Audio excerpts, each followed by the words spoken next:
Hi guys, Mindstone here. Today we'll be talking about Quest Rogue.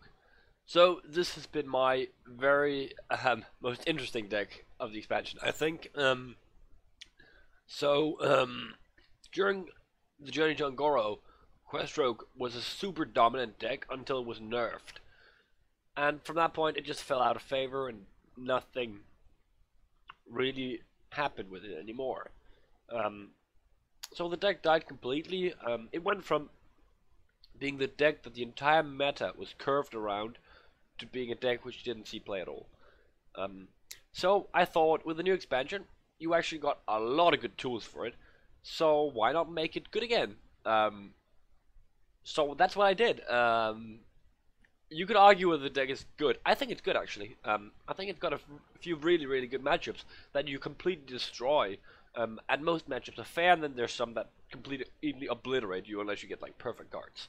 Um, with that being said, I think we'll just get into the deck list and talk about that.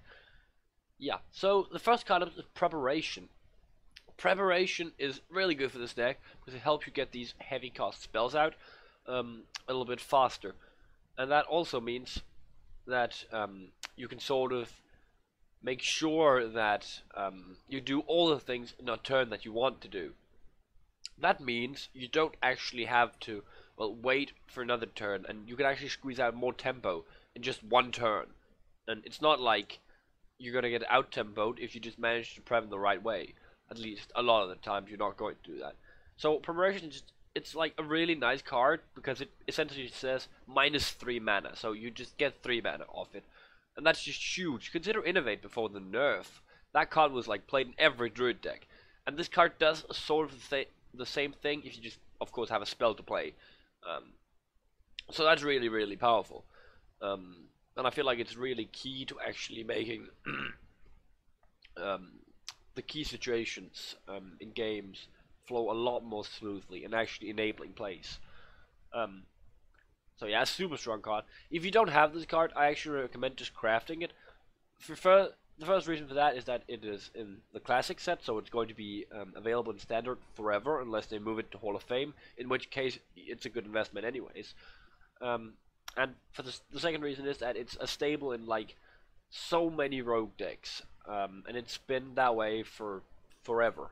So I think it's fairly safe to say that the card is like super good, um, and worthwhile of your time. Yeah.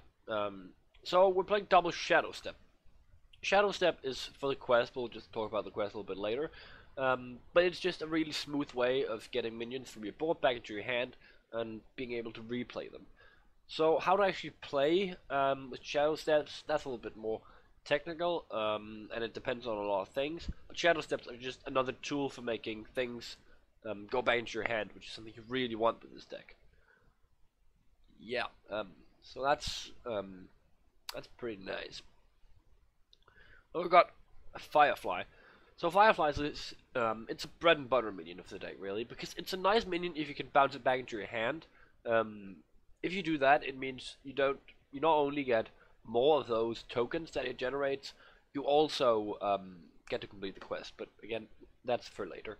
Um, it's just that you get all these tokens that can become super strong, and there's like multiple ways of generating the tokens, so that's just pretty strong and like an auto include.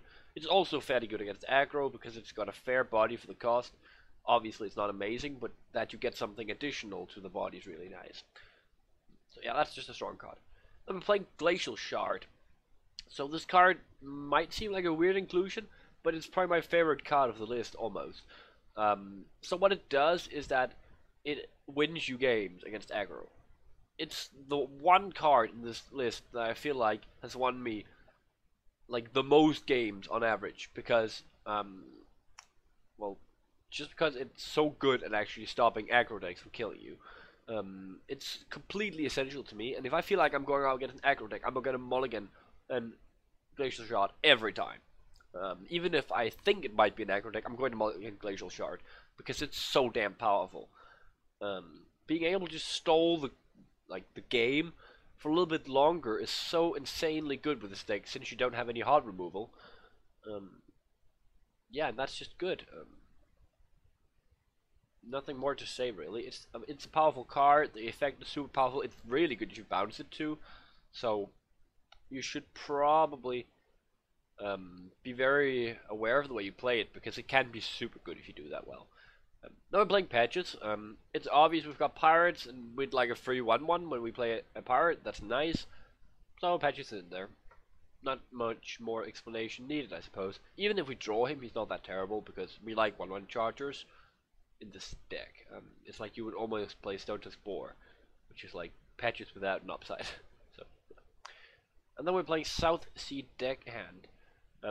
This is like doing exactly the same thing as Stone to Spore would have, but it just requires you to have a weapon. That's something you're going to do a lot of times, and it's a pirate, so we can pull out patches, which is nice. So yeah, just more chargers, and they are pretty strong.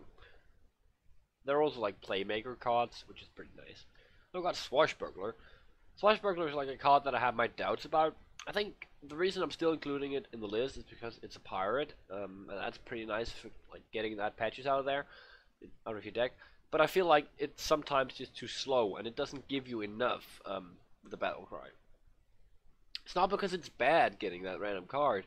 It just feels like if you get a bad card, it's just not really worth it, and the deck might just be too slow with it in there. So I'm a little bit worried that Swashbuckler might not be the card for the list, and I could definitely consider replacing it with something else. More specifically, something that helps you to win against aggro, because that's still your hardest matchup. Yeah, but Swashbuckler is still fine. He gets you something nice, I think, and you get again he helps to pull out patches, which is super important. And then we've got the quest. The quest is like the core of the deck. So it says whenever you play after you played 5 minions with the same name, so they, yeah, well, there's 5 of the same card. You gain the crystal core, which makes every minion in your deck, and board and hand, be a 5/5. This cannot be silenced, and well, there's very few things you can do about it. To be honest, it just keeps being a 5/5. If you take control of an enemy minion for whatever reason, it's a 5/5 when you get it. So the effect is like an aura that just stays on the board and in your deck and wherever really, and that's really good. But the thing is, you are having so many low cost cards in your deck that if you do manage to play the quest, you're going to out-tempo everybody. It's very hard for a deck to out-tempo this guy, well, the quest when it's completed. And that's a super important property of the quest, which is really what makes the deck. It's a little bit hard to like play the same minion 5 times, but that's why we have all these bounce effects and cards that generate the same tokens, so that we can play the tokens, and the tokens can complete the quest. Yeah, I feel like it's really centerpiece of the deck, and that everything becomes a 5/5 is the effect that you build the deck around. So it's also your win condition that you can out-tempo people and outvalue people with this kind of pressure that you get from having 5/5s. Yeah, then we've got Cheat Death, which is one of the new rogue secrets. I feel like Cheat Death is really good because it's another bounce you get, and you get the scout on it. So consider it as you pay 2 mana to get a Shadowstep onto something. That's usually just nice, I think. Obviously, it's not as good as Shadowstep. I'd much rather play more Shadowsteps, but I feel like it's a fair card. Just because we don't have a lot of better options, really. And it's still good, because the more bounce we get, the faster it's going to go. Just bouncing everything, getting the quest completed. So it's probably fair, and I think it should be in the deck. You could consider just like swapping one copy maybe for another secret if it becomes like a standard list playing double Cheat Death, because it would really throw a lot of people off if you played, let's say, a sudden betrayal in there also, which would mean that sometimes they would not account for it and make some bad attacks that would result in killing their own minions in a really inefficient way. So that would obviously be lovely, but right now I'm just playing double Cheat Death because I don't think anybody is ready for it most of the time. But again, if you feel like there's a lot of aggro, I think probably Sudden Betrayal is better. You could consider Evasion too, but I don't feel like Evasion is that strong. It's just, most people are going to probably just be able to play around it anyways. and I feel like just freezing their damage, the enemy's damage for one turn is not that powerful. That's just my thoughts about it, and I feel like there's not enough tempo in it if you play it early. So I don't like it a lot, and I think Geodesert Purge is the best one of the secrets. But yeah, then we're playing Gadgetzan Ferryman. So he's one of these bounce effects that I'm talking about. He's really just good for getting things back in your hand. That's all he's in there for. No big explanation, I think. He's a combo, obviously, so you gotta just pay attention to that. You can't just bounce this thing whenever you want to. You actually have to play something before him, but that's usually not a problem with all these. Yeah, and then we've got Sap. So Sap is like a tech card. You could play all sorts of cards with a spot. I've tried Tar Creeper, and that's pretty good. But I've chosen Sap currently because I feel like that there are a lot of decks with some really big minions that you simply have to remove, but you can't just kill them. You have to actually make sure that death rattles don't trigger or something. I'm thinking mainly about the new Warlock Demon, which is Void Lord. That one's really tricky to deal with if you don't have Sap. And I'm thinking about like Big Priest and all their big things like Obsidian Statue. I feel like Sap is doing an amazing job against these decks, and it just makes it a lot easier winning those matchups. So therefore Sap is in the deck, and I think one copy is probably enough. I wouldn't mind playing two of them, but I feel like it's a little bit weak against like heavy flooding aggro, which you might have trouble with if you start swapping in a lot of them. And there's not really a lot of room in the list anyways, so one Sap will be for now, even though I could imagine two of them being alright, even though that's a little bit much. Yeah, but it's a tech card. It's like that slot in the deck is for whatever you feel like you don't like. I've played Eater of Secrets in it too, when there was a lot of Secret Mage and Secret Hunter, because these are really hard to beat if you don't have it. Yeah, so that's pretty nice too. Then I'm playing Youthful Brewmaster. This is like Gadgetzan Ferryman, just a way to bounce your things. It's a battle cry, so you can do it whenever you want to, which is nice. Again, not much to say about it. It's just a bounce effect. We want these cheap bounce effects whenever we can. Yeah. Then we play Igneous Elemental.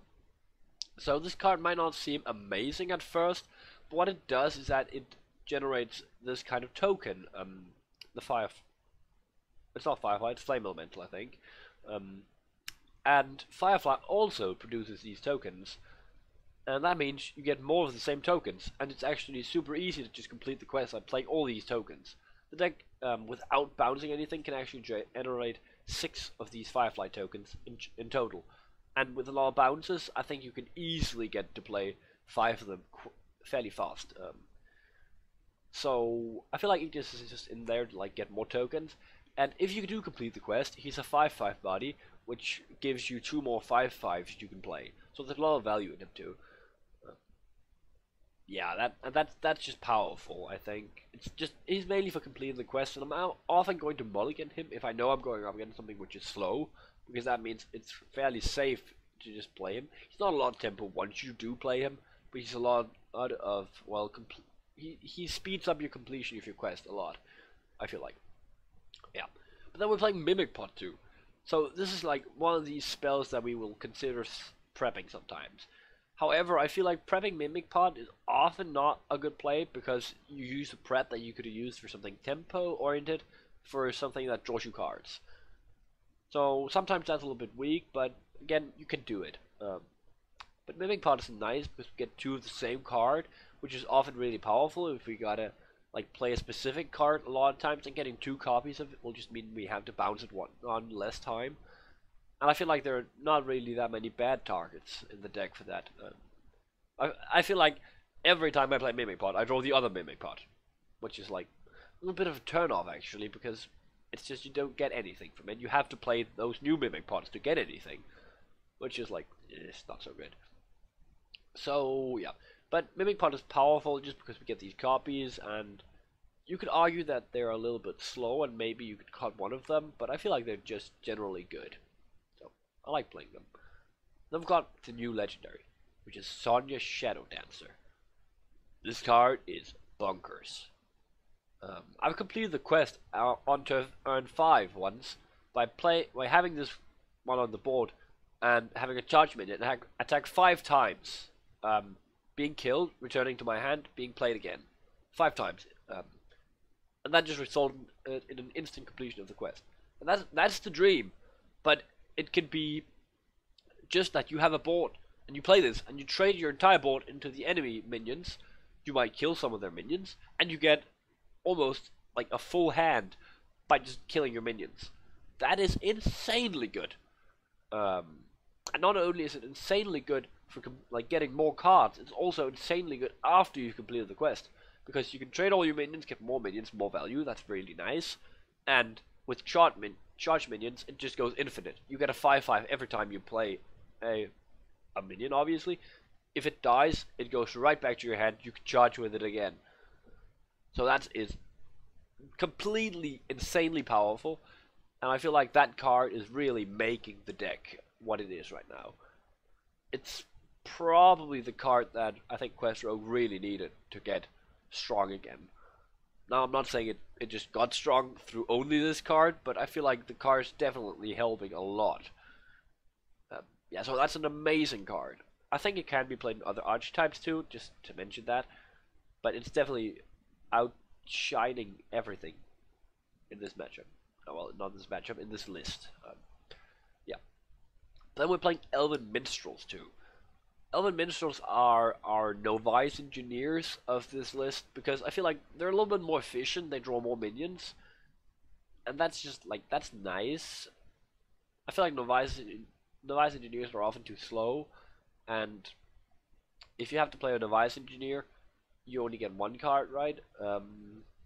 That's just not as powerful. Like, with 2 Novice Engineers in the deck, you draw 2 cards, but with 2 Elven Minstrels, you draw 4 cards, so it's just more rotation.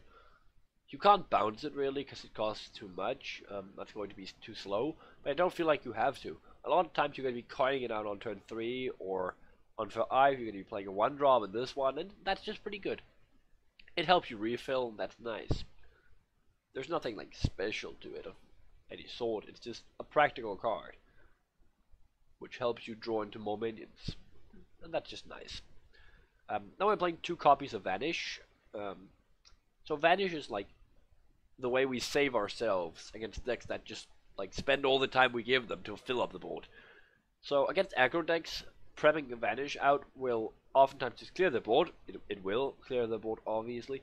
Then we can play a lot of things and actually like take over the board, which is super powerful. We're doing the same thing to control decks, and that also just helps us run them over, because we can play a lot of things after completing the quest that are a lot bigger than the things they can play with the same amount of mana.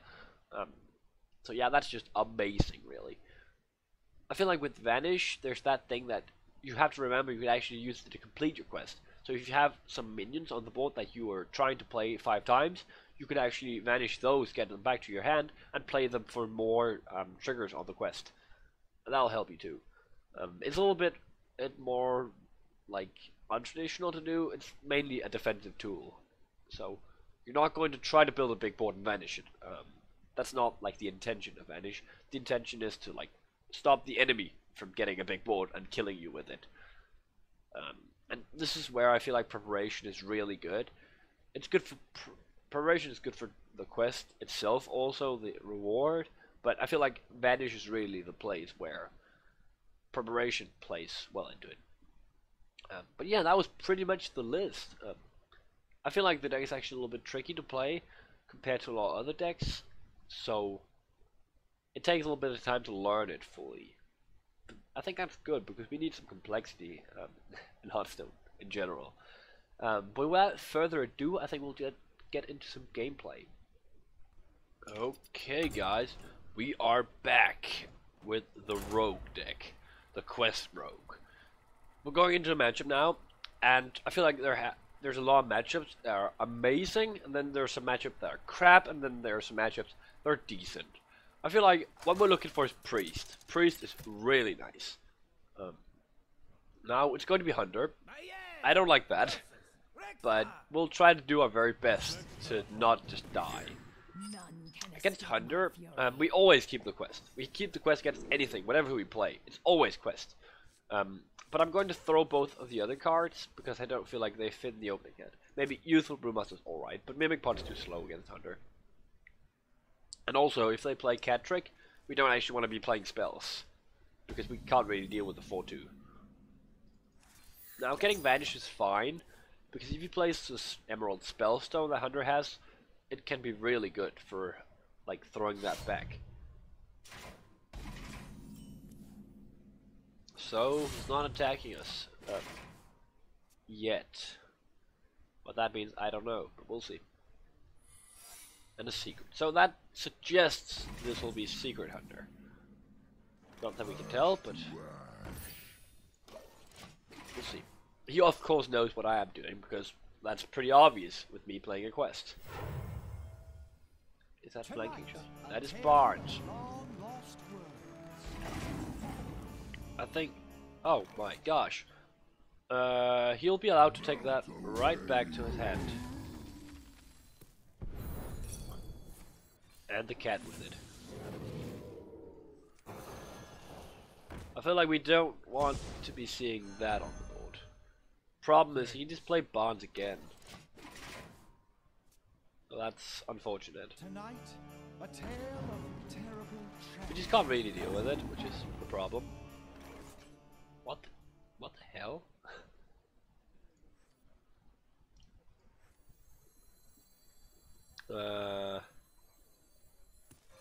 Nice to meet you. I think we have to just get some cards now. See what we can get, do something. Hopefully we can do something, but this is really bad. I don't know what we do about it, but I guess we have to find some solution.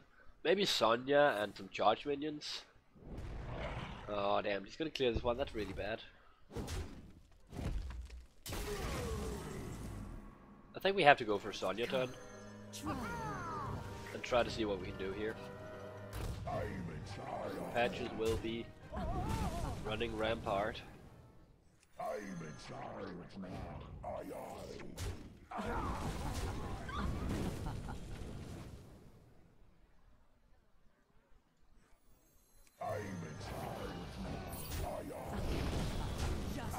Now we have played Patches 3 times. That's pretty sweet. Right? No, only 2 times, but still. We can easily bounce him a few more times. And we're probably going to have a high main here. That's not very nice, but I guess we'll have to do something about that. Okay. I'm going to say this is amazing. I think we'll go for it. It's a lot of things we're returning to attack. So we'll do that.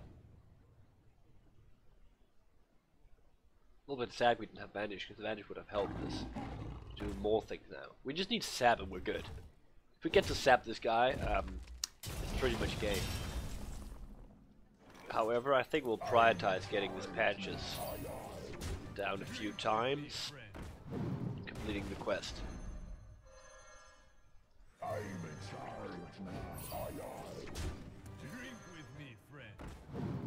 That feels really important. Now we're not going to complete the quest now. We're just going to fill the board with like small minions, so we can easily complete it with Patches next turn. And then we have 5/5s. Patches will be in charge anyways, so it doesn't really matter to get him down now. We're just hoping he doesn't clear the board. Okay, he did. But again, that doesn't do damage to our face, so we might just be okay anyways.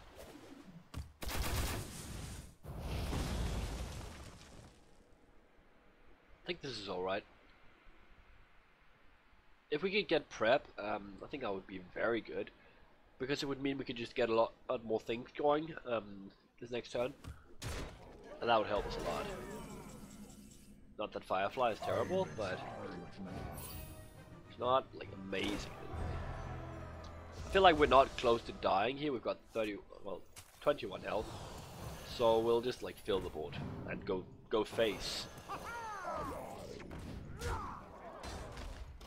We're just keeping the weapon because it enables charge on this one. That's pretty sweet.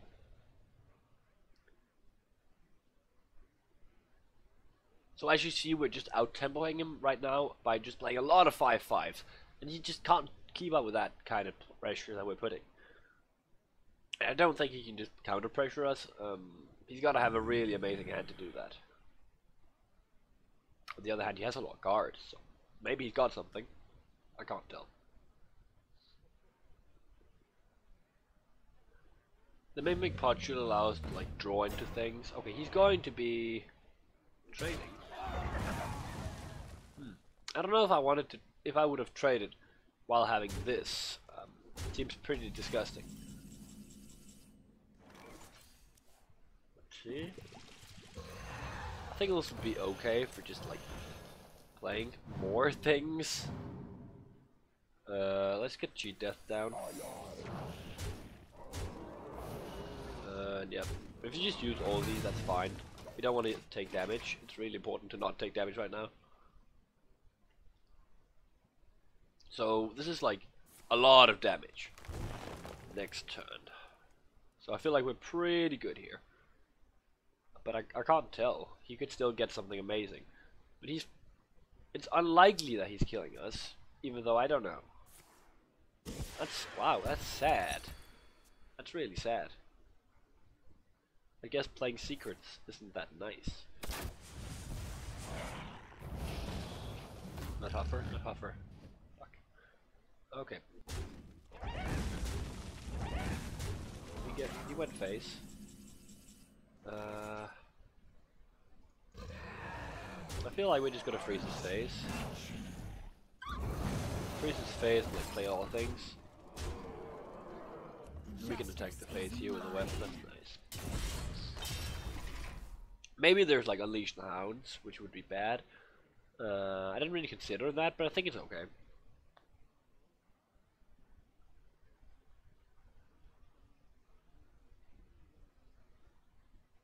I feel like we're probably not going to die here anyways.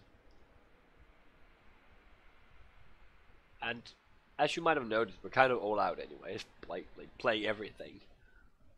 But I think, again, that's just fine against a deck like this. So that will be game. Pretty sweet. I think we'll just, yeah. So it was nice in the way that he was like being aggressive in the early game, but we kind of just repelled him with like continuously sapping, well not sapping, vanishing everything.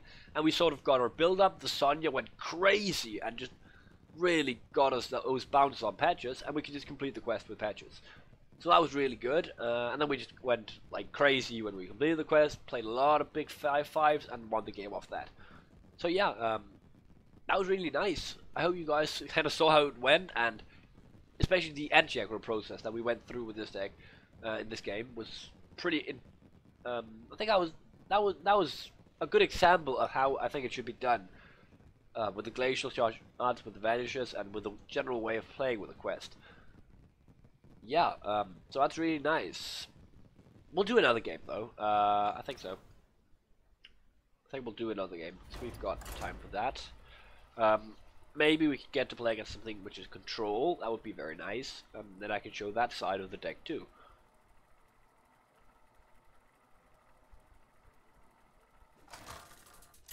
This is going to be Mage. So it could be Big Mage, Big Spell Mage. That's a little bit annoying. It's that I think it's a little bit hard to play against, but it's very doable. And then it could be Secret Mage, which is absolutely terrible for us. So I don't really think this is ever going to be good, but I think we can definitely beat Big Mage. Secret Mage is really hard.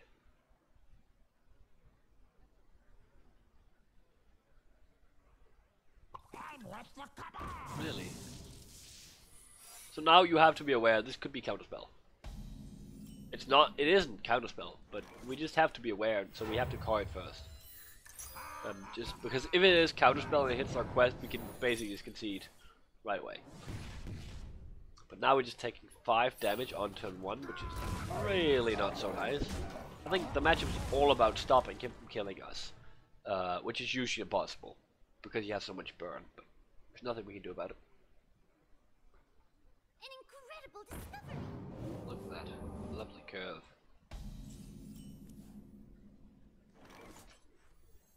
I feel like bouncing this guy is going to be pretty good, just because that can stop his minions from attacking for like in a lot of cases.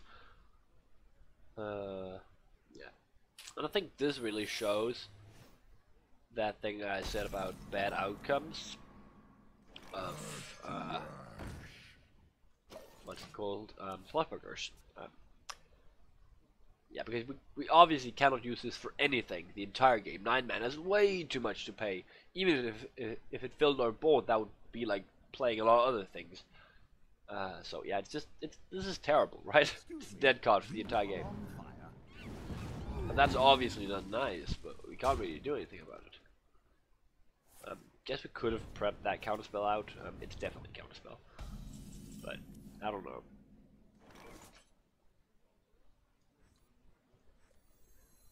Yeah, I think we'll just prep it out. We'll play one of those, weapon up. And I think it's fine actually, just killing one of these. It's a little bit sad that you lose a charger that could be a 5/5, but I feel like we should just try to survive with everything we have. So it might just be okay. This is really terrible. Wow. Wow. Fireball in the face is aggressive. Yeah, we're gonna get the other one right, so I think it's okay to play it. We can even remove this one. We'll just do that. So we're really low on health already, so we just have to like spend every resource that we have in trying to survive. I feel like the deck would love some healing, but there's just not room enough for it. He's gonna prioritize pinging that. That's pretty nice, honestly. Okay, that's not good. Means we can't kill that one. Maybe we have to actually vanish this, but that's not even good. I think we're gonna try to get that other Glacial Shard. This. Was a man from Igneous. No, we didn't. Alright. We'll see what that gets us into. Probably not anything good, but we're not even close to completing the quest. And we're 14 health. He's got a board. And potentially the Power Blast now, so it's unlikely that we'll win it. Okay, Meteor, that kind of does the job too. We'll get to 4 health now. Even a prep would be helpful. Just getting Vanish out earlier. But we're not getting to do that, so be it. I'm just gonna play this one. I don't want to Vanish it, even though that would get me another bounce. I feel like tempo is more important right now. But again, we died to Frostball, we died to Fireball. We died to Explosive Runes because everything that we play has like less health than it can absorb the damage it needs to. And he can play his entire hand, by the way. I'm late. I'm late.